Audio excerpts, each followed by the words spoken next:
Famille, vous êtes le bienvenu sur ma chaîne YouTube. Si vous êtes nouveau, Oxel 224, abonnez-vous et partagez mes vidéos et la likez pour ne pas rater aucune de mes vidéos. Activez la cloche de notification.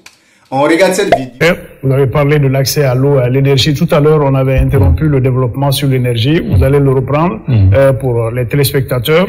Et puis aussi, il y a l'accès à l'information. Vous étiez au ministère de l'Information pour lancer la télévision numérique pour tous, la télévision numérique terrestre. Bien, ça aussi, il faut que nous soyons aux normes. Il faut que nous allions dans le cadre de la modernité au niveau de l'utilisation des nouvelles technologies pour permettre à l'ensemble de la population d'être en capacité d'avoir l'information. Parce qu'avoir l'information, c'est avoir la connaissance, c'est avoir le savoir, c'est savoir qu'est-ce que, sur le plan, en tant que citoyen, qu'est-ce que son pays est en train de devenir.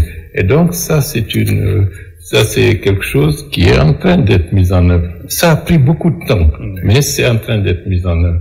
Mais par rapport à cela aussi, il faut rappeler que les radios rurales, malgré leur importance stratégique pour la couverture du pays, c'est cette année, grâce au dynamisme du ministre de l'Information et de la Communication, que toutes les préfectures du pays sont couvertes par l'existence d'une radio rurale locale, parce que c'est le principal vecteur de communication pour l'ensemble des citoyens de cette zone.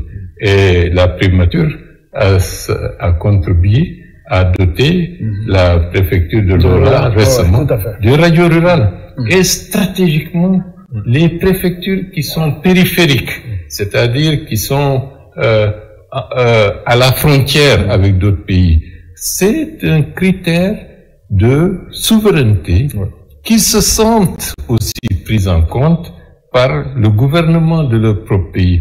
Sinon, au fil du temps, ils se sentiront beaucoup plus, disons, d'une autre entité étatique que de l'entité nationale. Donc, nous sommes en train de réparer cela progressivement avec les mesures et les moyens qui sont à la disposition de la collectivité. L'énergie.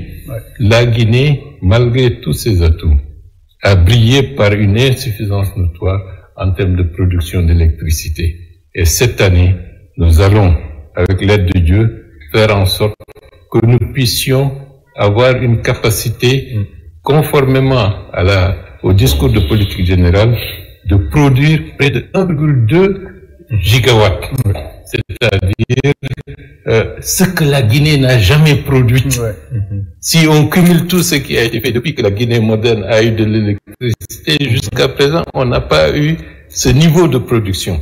Ce niveau de production, avec l'aide de Dieu, nous allons le mettre en œuvre le plus rapidement possible, avec au minimum près de 700 à 800 mégawatts en énergie solaire.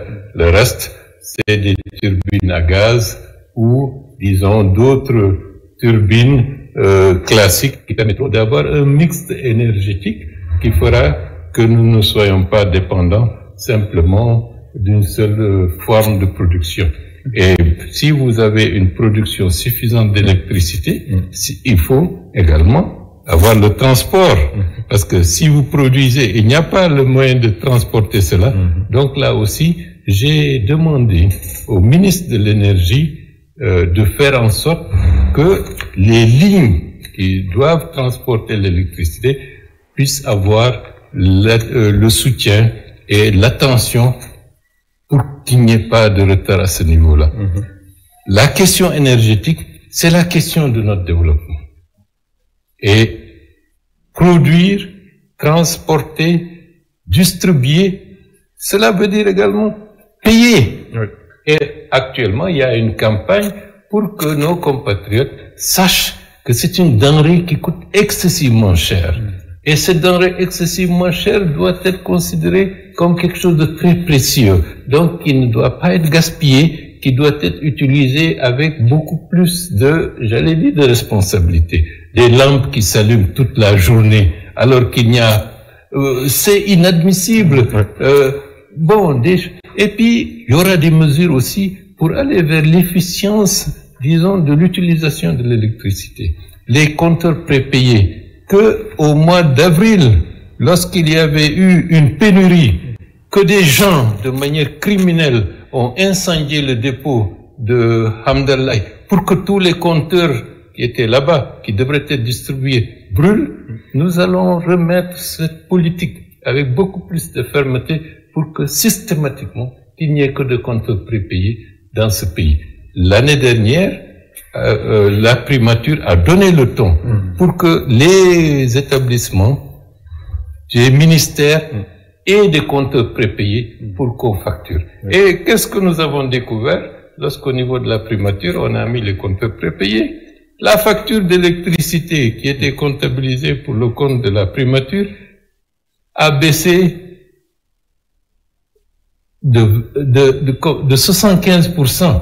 Cela veut dire que les compteurs prépayés permettront d'avoir une économie pour ceux qui payent le courant de manière substantielle et ils seront quittes par rapport à l'utilisation de cette denrée. Peut-être que Monsieur le Ministre, au début de cette crise, vous avez quand même eu un langage de vérité pour dire aux Guinéens que ça ne sera pas résolu demain ou après-demain.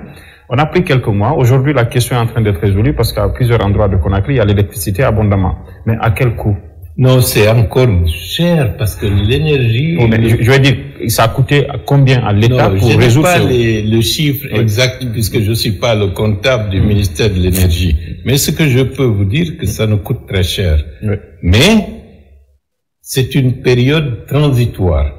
Parce que vous savez, pour l'instruction présidentielle d'avoir des usines de transformation de la bauxite en alumine et en haute dans